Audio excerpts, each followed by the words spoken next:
आज हम यहाँ प्रारंभ करने जा रहे हैं कक्षा 10 का पहला पाठ भोजन एवं मानव स्वास्थ्य। इस पाठ में से आपके बोर्ड परीक्षा में 4 नंबर के प्रश्न आते हैं। बेटा, भोजन हमारे शरीर के लिए क्यों आवश्यक है और इसका मनुष्य के शरीर पर क्या प्रभाव पड़ता है, इन सब का अध्ययन हम इस चैप्टर के अंतर्गत करेंगे। बच्चों, सब जानते हैं कि भोजन क्या होता है।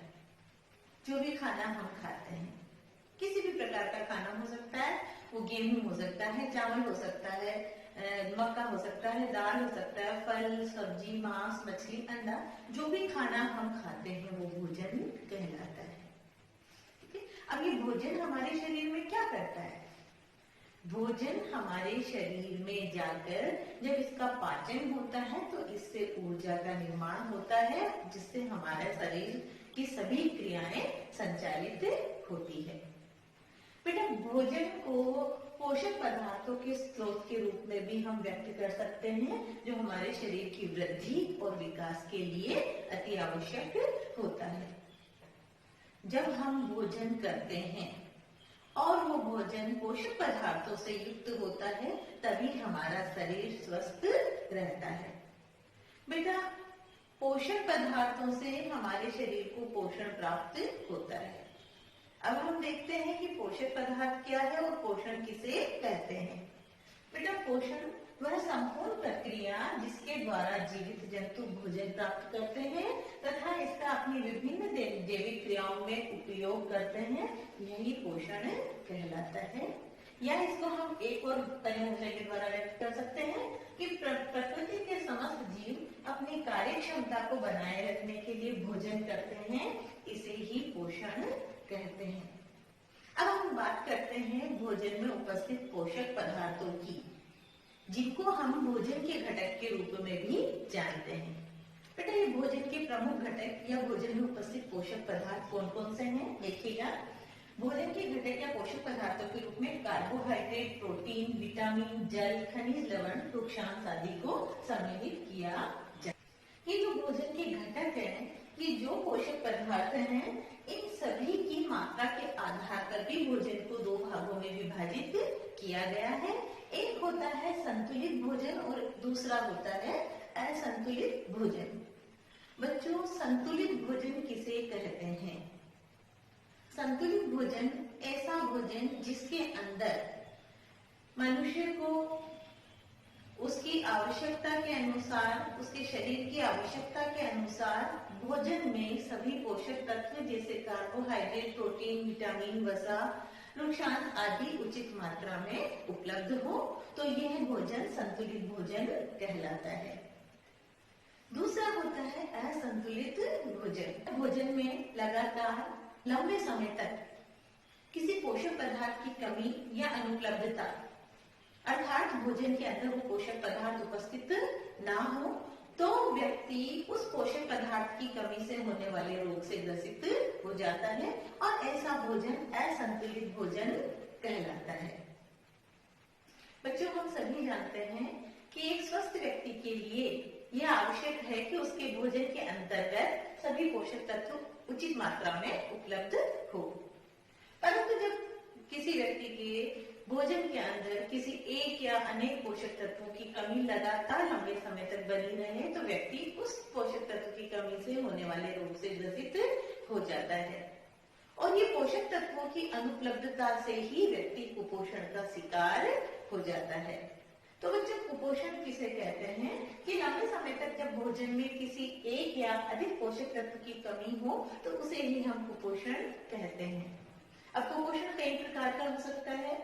यदि व्यक्ति के भोजन में विटामिन की कमी हुई, तो व्यक्ति विटामिन की कमी से होने वाले रोगों से ग्रसित हो जाएगा, जिसे हम विटामिन कुपोषण के नाम से जानते हैं।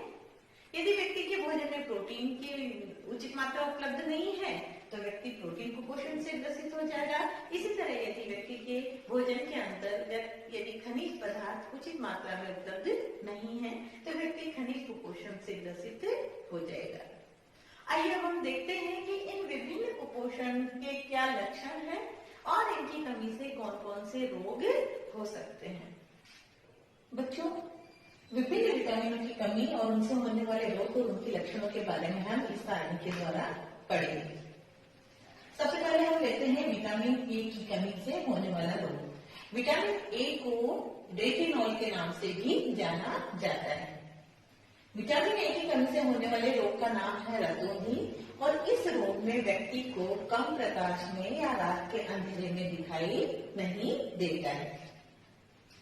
बच्चों, यहाँ पर जो प्रश्न बनते हैं वो विटामिन ए का नाम भी पूछ सकते हैं, विटामिन ए की कमी से होने वाले रोग का नाम भी पूछ सकते हैं, इसी तरह अन्य विटामिन के नाम और उनकी कमी से होने वाले रोगों के बारे में भी यहाँ से प्रश्न बनता है।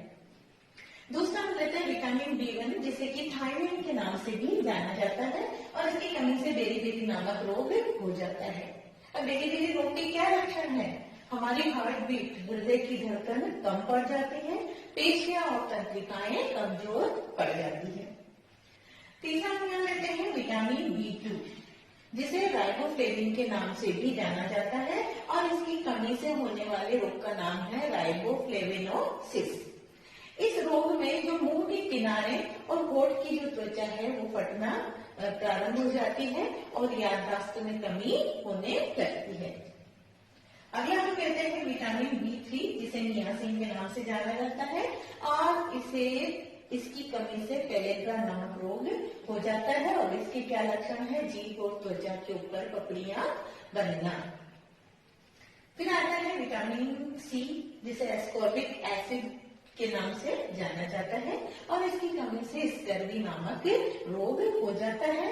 इस रोग में हमारे मसूड़ों से खून का आना प्रारंभ हो जाता है और स्किन के ऊपर चकत्ते बनना शुरू हो जाते हैं। अगला आता है विटामिन डी, जिसे कैल्सीफेरॉल के नाम से जाना जाता है और इसकी कमी से रिकेट्स नामक रोग हो जाता है।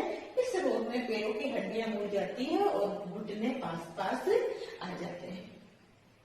बच्चों, ये बहुत ही इम्पोर्टेंट सारणी है, इसमें से आपके प्रश्न बनता है।